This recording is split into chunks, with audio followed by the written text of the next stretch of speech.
Mark Lowry is a singer, songwriter, and comedian. He used to sing for the Gaither Vocal Band and wrote a very famous song called Mary Did You Know? Today, I will be acting out a few scenes from his life in his book, Out of Control, written by Mark Lowry. So please sit back, relax, and enjoy. My daddy was the church deacon. My mother was the church pianist.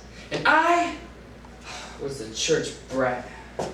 I was so hyperactive, or ADD, Mama would say. Mark, if they kidnapped you, they'd have you back before morning.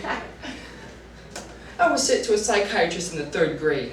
The psychiatrist finished off her test and told my mother, Miss Lowry, your boy Mark here is normal. What? Mama didn't believe that, so she sent me to another doctor. That doctor ran an EEG on my brain. That's why they take these wires to your head. I thought they were going to electrocute me, but that test turned out normal too. Mama was getting frustrated, but Daddy wasn't frustrated. He found a scripture in Proverbs that says, foolishness is bound up in the heart of a child, but the rod of correction will drive it far from him. My daddy never hollers, yells, screams, or tells you to do anything twice. When I push him too far, he'd make this sucking sound on the back of his teeth. When Daddy did that, I knew my party was over. Somehow, I made it to the 6th grade. The problem was, I had a teacher who didn't like my guts. When a hyperactive person gets bored, things just pop, pop, pop into his brain. Things he can't control. Things like, get up and run around the room! That, for all you people out there, will get you a spanking. Speaking of spankings, my 6th grade teacher made a deal with my dad. It was called 2 for the price of 1. If I got a spanking at school, I'd get a spanking at home. The reason why my 6th grade teacher really didn't like me was because of the way I pronounced her last name. Her name was Miss Barth. B-A-R-T-H. Now just think what a normal kid would do with that name, much less a hyperactive one. I'd come into school every day and go, hello, Miss Barth!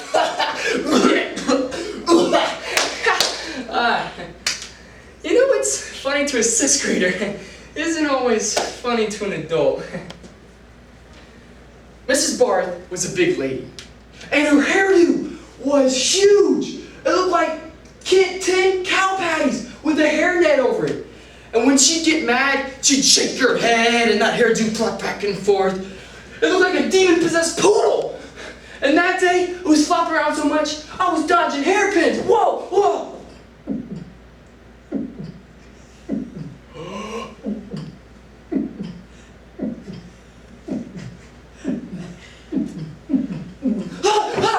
Let's go. Whoa. I got this. Mom came to pick me up from school that day. But that wasn't the worst part. The worst part is when Daddy came home. Oh, my Daddy, he always came home.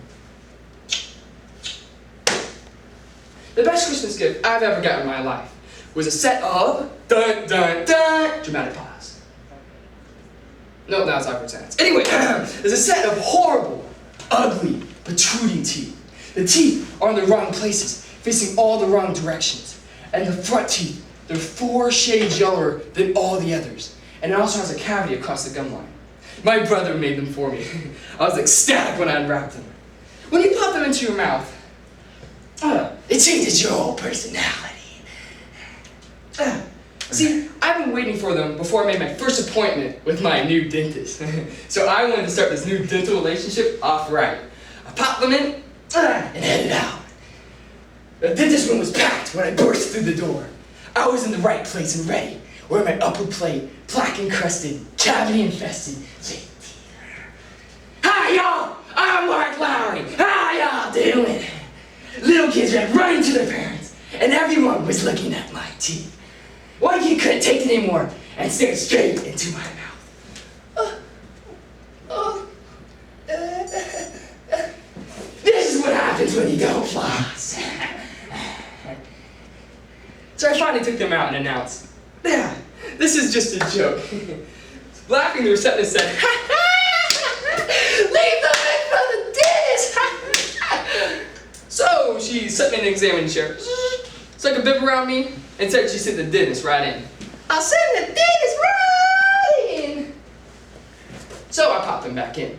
The dentist took one look at me and lost all his oral faculties. You thought I shot him with a stun gun. So, yes, and then that's my new patient.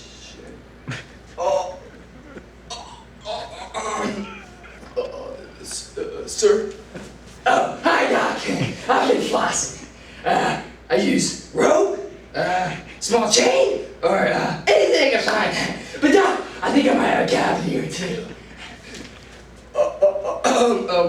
We can help you. We can help you. So he washed his hands. We can help you, sir. And wash them. And wash them. And wash them. I took him out. Doctor, this is just a joke. Oh, man. All I could think about was sticking my hand in that mouth. Ooh. That was a great day. Speaking of great, my brother had the great idea for us to take a skiing vacation. So, I leased some skis, borrowed a ski suit. I looked like the Pillsbury Doughboy in a hefty bag. When we hit the slopes, I asked my brother, so, where do we take skiing lessons? Skiing lessons. Mark. You don't need skiing lessons. You just get out there and keep your balance and head down the hill as fast as you can go. So there I stood, over the steepest slope I've ever seen. Eyes closed, asking God to help me miss the trees bordering the path. That is, if I could actually make myself start. But then I didn't have to worry anymore. My brother pushed me way before I was ready, like 3 years before. Bye-bye! Zooming down the hill, I was jumping hurdles, dodging trees, and doing a lot of praying. Oh, please, God! I was leaning this way and that, but by some miracle of gravity, I didn't fall over. Those sticks with the pointed ends helped a little bit. Let me jab at loose mountains of snow, dodge a few trees, and poke a few folks out of the way. This isn't so bad. I should have done this years ago.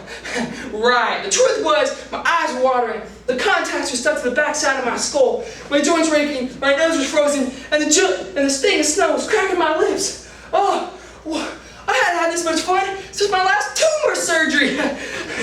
When I finally started getting down to the bottom of the slope, I started looking for the brakes. That's when I realized, where were the brakes?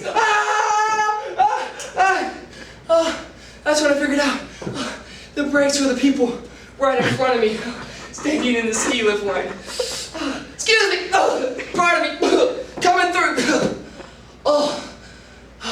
There I lay, in a wet mountain of snow, eyes closed.